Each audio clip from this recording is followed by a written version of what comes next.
Any second now. Here we are. Here we are. We're here. And how exciting. Where did we come from? We're here. I know. Did you have a good day? Not great, no. Oh. It's always crazy when I'm getting ready to go on vacation and there's people wait till the last minute to get me stuff when I'm trying to have a nice chill day. Yeah. Shakes fist at sky. Yeah, so this was your last day before going on vacation. Yes. I get it. And then, yeah, that would be annoying that everybody waited for the last day and you just wanted to sort of slide into the week. Right? No, luckily I was prepared, but I'm still annoyed by it. Aha. Hence, something that you can unplug from and let go of. Sure, yes. It's melting away as we speak. Mm-hmm. I unplug from almost pretty much every story that I come up with. I unplug from because I realize that it's just some story I'm making up to explain how I feel. And if I unplug the story, then how I feel usually takes care of itself. Yeah, I mean, I just get frustrated because people don't do things my ways. I mean, that's always the story. That's generally speaking the story. Yeah. So it really doesn't matter what the story is because it boils down to people don't do things my way and therefore they're not doing it correctly. Well, if you get frustrated, the best thing to do is like make a cup of tea. I didn't have enough time for that. So the next best thing is to yell at someone. I did do that. Did you? Did it make you feel better? A little bit. I had to do it nicely. So. So you couldn't really. But then I drove in my car because I had to go from one location to the other location. Mm-hmm. And then I had a little chill time, music, country roads. Mm-hmm. There you go. Recalibrated. I love your pictures. It shows that you see the world from a very beautiful lens. Yeah, I mean, I always like to take, that's what I'm saying. It doesn't matter where you live. Even now there's, even in spring or even in winter when it's crappy weather, there's always still a lot of little miracles popping up here and there. Yes, everywhere. We had great conversations today. Who did we talk to? We talked to Shelley, and I always enjoy talking to her. She's just such a curious human being. She's a librarian and a wealth of knowledge and, just really has some great insights. And I talked to Amy. Amy was here and she was with Amy Fraser. She's a creativity coach. And Patty Johnson showed up too. And I love Patty. So we had a nice three-way conversation about creativity. That was really fun. And then, I know I talked, Kathy this morning. We had a great talk with Kathy this morning, Kathy Fern. So I've had wonderful connections with people. Busy day. Has Spirit been talking to you about family at all, since family is our topic?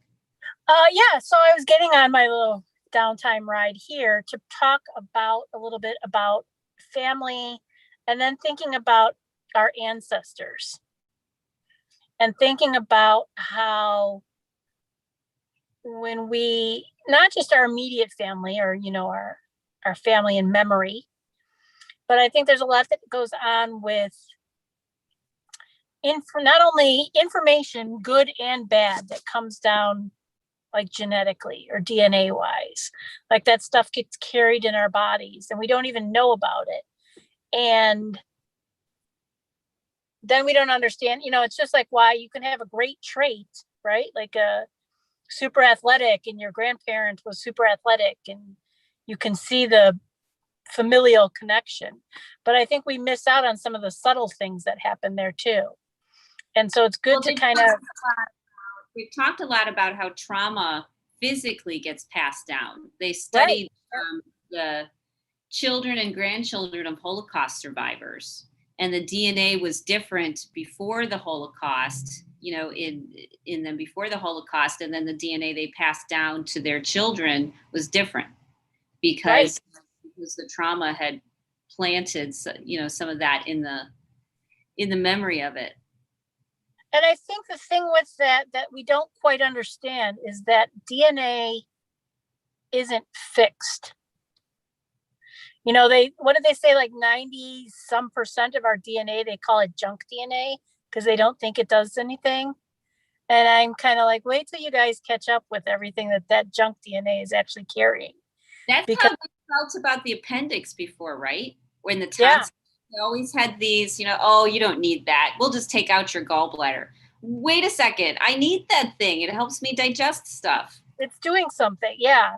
So I think that the same thing as with our DNA is we don't know what it all does, but I do think that we have the ability to fix and modify it while we're alive.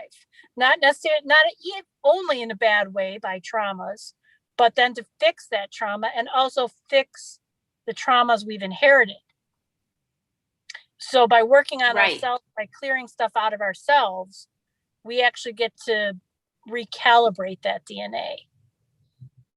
And I think that's beneficial. It's a flipping of a switch that happens is when you've got stress and fight or flight and toxic thoughts and you're dysregulated all the time, it flips switches that turns them on and off on your DNA. When you have positive thoughts, your body's in alignment, you're in resonance, you do things that keep you feeling harmonized, then it'll flip those switches to the other direction. So that's why they know that stress and environmental stress and being dysregulated will often lead to the worst case scenario. Whereas when you're able to stay in balance and really be in a loving space, you can usually avoid a lot of big problems because you stayed connected with spirit and you stayed in a healthy mental, emotional, and physical place. Yeah, I mean, what I'm kind of seeing in my mind's eye is the idea of when you work on those things, and they don't even have to be yours. They could be carried down. So that's not even, you're not even fixing anything that you experienced. It's something that you've carried in. But they show me that when you fix it, when you clear it out, when you adapt it, it's kind of like a domino effect, but backwards. So it's kind of like it affects all the people before you, even on on an energetic level, if nothing else, right? It's almost like you fix it and then backwards, boop, boop, boop, boop, boop, boop. They all get corrected too. So it's not only just stuff moving forward, but it's, time being nonlinear and all that.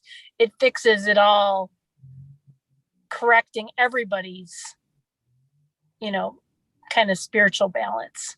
Well, what it does is it takes the story that we've been telling ourselves for a really long time about something that happened, and we turn it just a quarter turn. And now we see our whole history, our whole family, our whole timeline, everything as different. And it goes from this part of us was broken to, oh, this part of us was healed, was perfect, just the way that it was. And it comes into its own balance, its own alignment, because it has acceptance now that it has a place. Uh-huh. Yeah, I mean, it just feels like it fixes old damages, and they're not even your damage. It's nothing you might have even experienced. You could have the perfect life.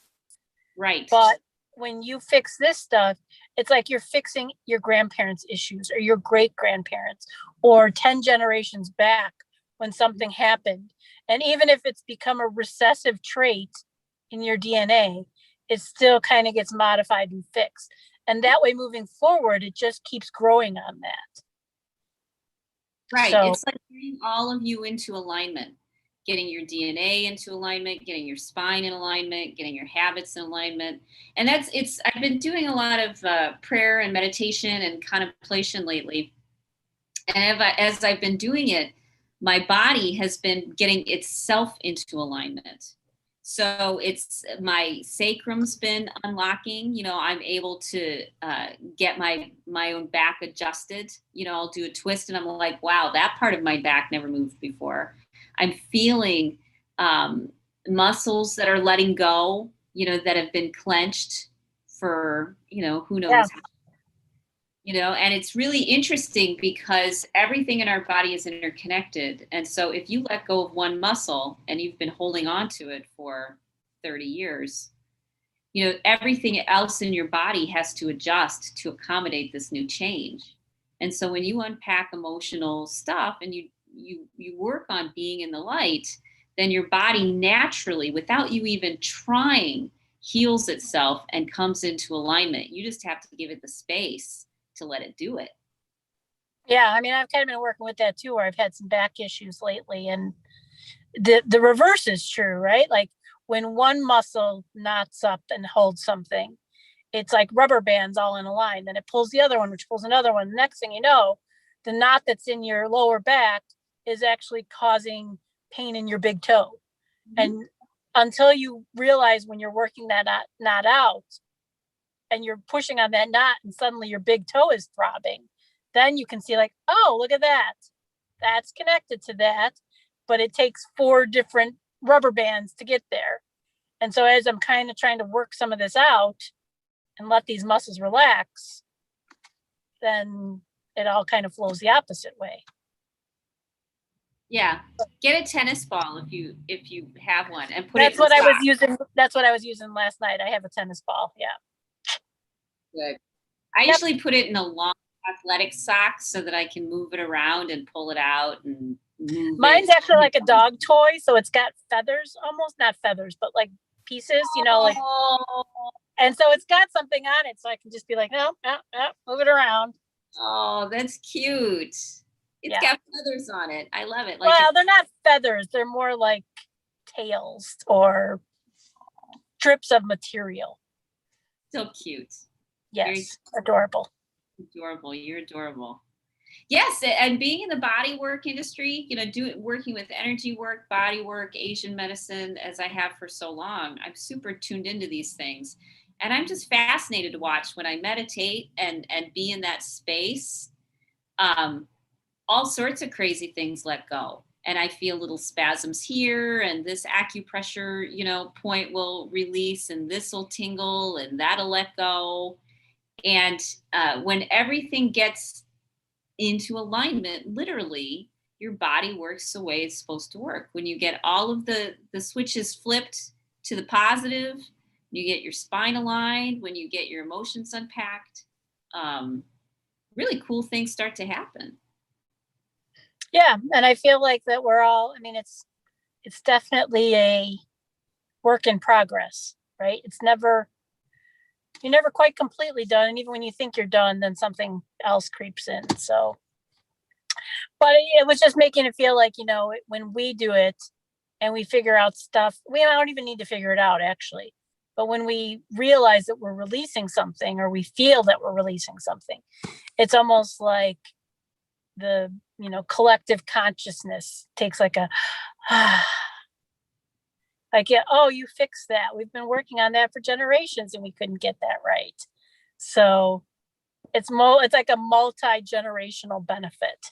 Well, it's crazy because if you talk to somebody who's been in body work for a long time, they're able to look at people and tell you, old traumas that they had, old things that happened. And family members generationally will move the same way, because we learn things by being imprinted with it, by watching somebody. And if we're learning to walk and move by watching people who have a certain movement pattern, then that movement pattern gets passed down. They had this really weird, creepy story about, this kid that was raised in isolation. And, when they finally realized this was happening, she was like 9 years old. She moved like a spider, because that was, the only stuff that she had in her room. It was really kind of creepy, but that's how she learned to move and to walk. Yeah. And so generationally, our bodies are holding on to these patterns of contraction and worry and swinging your leg to the side and, walking more on one leg than the other. And you can see family members, they'll all walk the same way, or cultures, neighborhoods, they'll all walk the same way. And so you can even see that they're carrying the memories of generations past, and they just keep passing it down. Yep. So that was my message for today, is that when we work on this, we not only benefit ourselves, but we benefit, and not only those moving forward, but those moving behind us too. It's always kind of a flipping the switch in multiple different layers and dimensions and times, and so there's a lot going on than we realize when we take 5 minutes and tap into our breath. Absolutely. And see, that's what people aren't getting, is they don't realize that making it a habit to stop and connect doesn't seem like it's that big of a deal. So it's easy to blow off. Like, oh, I don't have time to do this. I don't have time to meditate. I don't have time to go for a walk. But they don't realize what they're doing is they're flipping their nervous system switch. They're telling the universe and their body that they want to be peaceful and calm. And so the more opportunities you find to be peaceful and calm, the more peaceful and calm you're going to be, the more healed, right. Which means you have to consistently, especially for a while, keep being like, nope, we're not going there. Nope. So every story that'll come up for me, I'll literally unplug from. No, I'm not going there. That does not serve me. This is what I've decided I want to be. This is, right. Where I've decided to move. Just being very conscious, again, being aware of what you're aware of. Mm-hmm. Once you're aware of it, then that's when you can modify it. Yeah. You had to hop off, so I'm going to respect I do. Yep. Thank you. What a wonderful, wonderful visit. I'll see you tomorrow, okay? Okay. Talk to you later. Bye, Jennie. Bye, everybody.